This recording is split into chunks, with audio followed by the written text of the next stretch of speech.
أعوذ بالله من الشيطان الرجيم. بسم الله الرحمن الرحيم. سبحانك لا علم لنا إلا ما علمتنا إنك أنت العليم الحكيم. وہ اصول اور مبادی جس پر قرآن کریم کا فہم موقوف ہے، اس میں سب سے پہلے یہ ہے کہ قرآن کریم میں غور و فکر کرنے والا اور تدبر کرنے والا، اس کے لیے یہ لازمی ہے کہ وہ قرآن کریم کی تعریف پہچان لے اور پھر قرآن کریم کے اسماء اور نام پہچان لے اور پھر قرآن کریم کی حکمت نزول پہچان لے کہ قرآن کریم کس مقصد کے لیے نازل ہوا ہے، اور پھر قرآن کریم کی صورتوں کی تقسیم اور ترتیب پہچان لے. قرآن کریم کی تعریف. القرآن اور الکتاب. قرآن کریم کے ناموں میں سے دونوں بڑی اہمیت کے حامل نام ہے. القرآن یہ قرآن کا اسم عالم ہے، یعنی وہ کتاب جو اللہ تبارک و تعالیٰ نے محمد صلی اللہ علیہ وسلم پر نازل فرمائی. قرآن اس کا اسم عالم ہے. جیسے تورات اس کتاب کے لیے عالم ہے جو اللہ تعالیٰ نے موسیٰ علیہ السلام پر نازل فرمائی. انجیل اس کتاب کا عالم ہے جو اللہ تعالیٰ نے عیسیٰ علیہ السلام پر نازل فرمائی.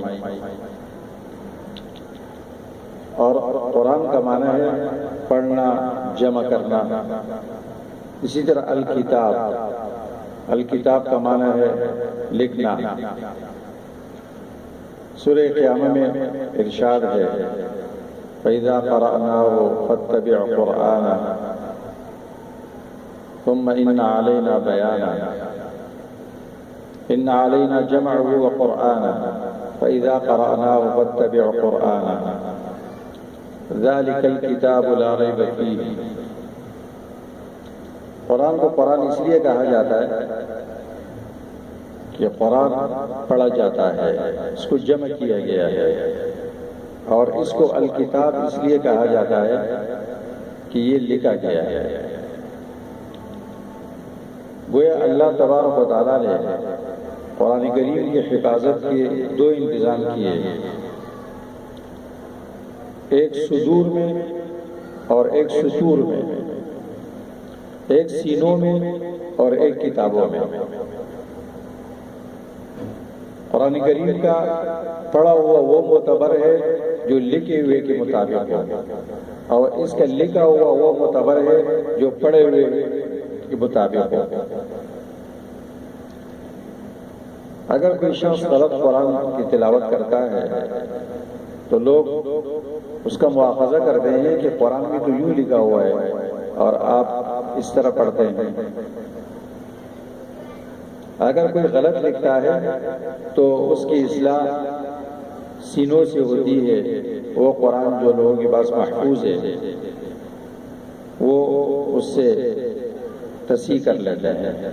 تو پڑھا ہوا وہ معتبر ہے جو لکھے ہوئے کے مطابق ہو، اور لکھا ہوا وہ معتبر ہے جو پڑھے ہوئے کے مطابق. قرآن کریم کی اصطلاحی تعریف.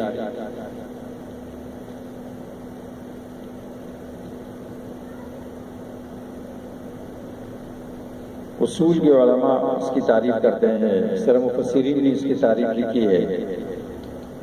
فالقرآن کلام اللہ تعالی وکتاب عربی انزلہ اللہ تعالی الی محمد صلی اللہ علیہ وسلم بوحی جلیل وهو المنقول الینا نقلا متواترا المکتوب فی المصاحف.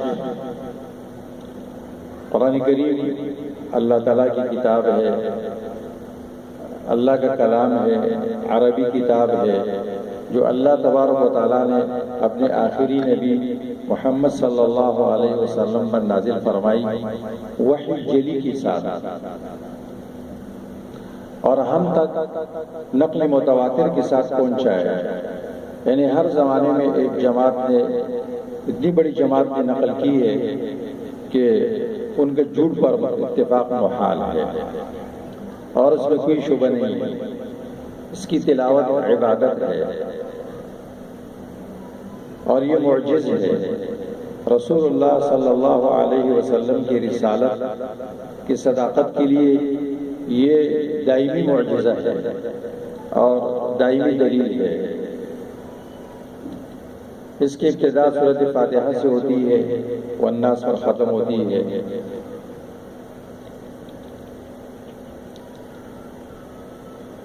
ایک تاریخ قرآن کریم کی خود قرآن کریم میں ہے، تفصیلی تعارف سورۃ الشعراء میں ہے۔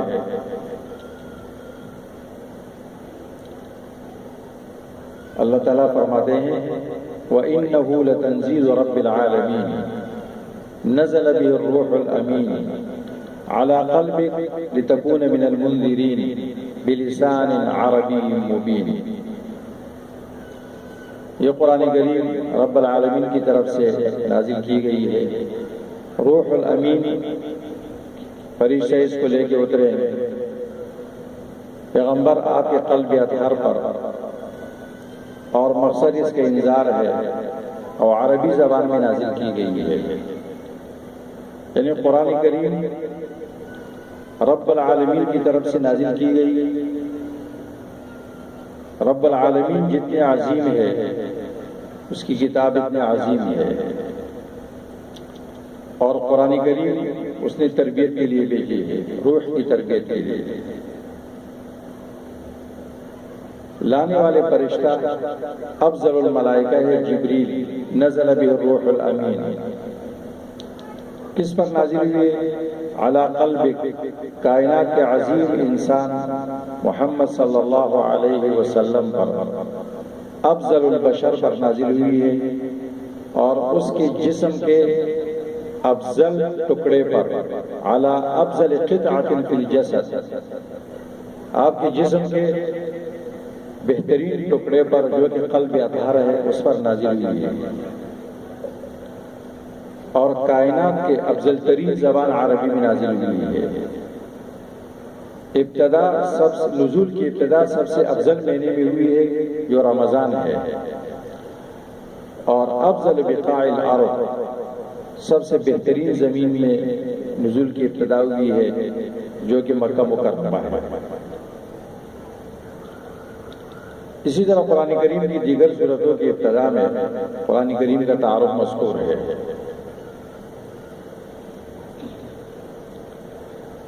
قرآن کریم کی تاریخ میں ایک اس قید کا اضافہ بھی کیا جائے گا کہ وہ غیر مخلوق، قرآن مخلوق نہیں ہے۔ امام بخاری رحمہ اللہ کے زمانے میں خلق قرآن کا ایک فتنہ اٹھا تھا کہ وہ کہتے تھے قرآن مخلوق ہے، اور امام بخاری رحمہ اللہ پر ایک غلط الزام لگایا گیا تھا۔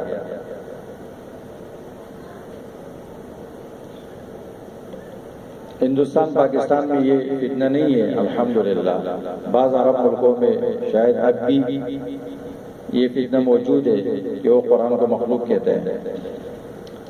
قرآن کریم مخلوق نہیں ہے۔ اس کی کئی دلائل ہے کہ قرآن مخلوق نہیں ہے۔ اس میں پہلی دلیل قرآن کریم کی یہ آیت ہے، سورۃ اعراف میں اللہ فرماتے ہیں الا لہ الخلق والامر،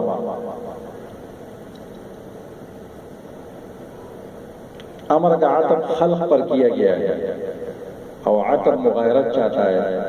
پتہ چلا کہ امر جو اللہ کا کلام ہے وہ مخلوق نہیں ہے۔ اسی طرح قرآن کریم میں کلمات اللہ کے بارے میں ہے ما نفدت کلمات اللہ، اللہ کی کلمے کبھی ختم نہیں ہوتے ہیں، اور مخلوق تو ختم ہو جاتی ہے، تو پتہ چلا اللہ کا کلام مخلوق نہیں ہے۔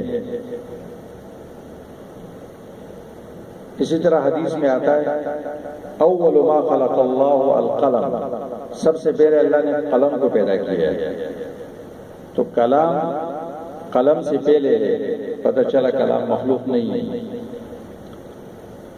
اسی طرح حضرت علی رضی اللہ تعالیٰ عنہ پر صفین کے موقع پر اعتراض کیا گیا کہ آپ نے مخلوق کو حکم بنایا۔ حضرت علی رضی اللہ تعالیٰ عنہ نے اس کے جواب میں فرمایا ما حکمت مخلوقا بل حکمت القرآن، میں نے مخلوق کو حکم نہیں بنایا، میں نے قرآن کو حکم بنایا، قرآن مخلوق نہیں ہے۔ عمرو بن دینار رحمہ اللہ تابعی ہے، فرماتے ہیں ادرکت 9 من الصحابہ، میں نے 9 صحابہ اکرام کو پایا، یقولون من قال القرآن مخلوق فهو کافر، وہ 9 صحابہ اکرام یہ فرماتے تھے کہ جو یہ کہتا ہے کہ قرآن مخلوق ہے تو یہ شخص کافر ہے، اور اس پر صحابہ اکرام کا اجماع ہے۔ قرآن کریم کے تعارف کے بعد قرآن کریم کے اسماء کو جاننا بھی لازمی ہے، اور وہ بہت زیادہ ہے۔ اسماء قرآن ابھی ہم ذکر کریں گے، ان کی تعداد کافی ہے، اور یہ قاعدہ ہے کہ کثرت الاسماء يدل على شرف المسمى، کسی چیز کی زیادہ نام اس کی شرافت و عظمت پر دلالت کرتے ہیں۔ تو قرآن کریم کے کتنے نام ہیں؟ امام راضی رحمہ اللہ فرماتے ہیں کہ 33 نام ہے، 32 یا 33 نام ہے۔ بعض علماء نے 90 تک لکھا ہے، بعض نے 55 نام لکھے ہیں۔ یہ سب قرآن کریم کی عظمت و شرافت پر دلیل ہے کہ اتنی عظیم کتاب ہے کہ اتنے اس کے نام ہے، یہ اس کے اوصاف ہے، یہ اس کی صفاتی نام ہے۔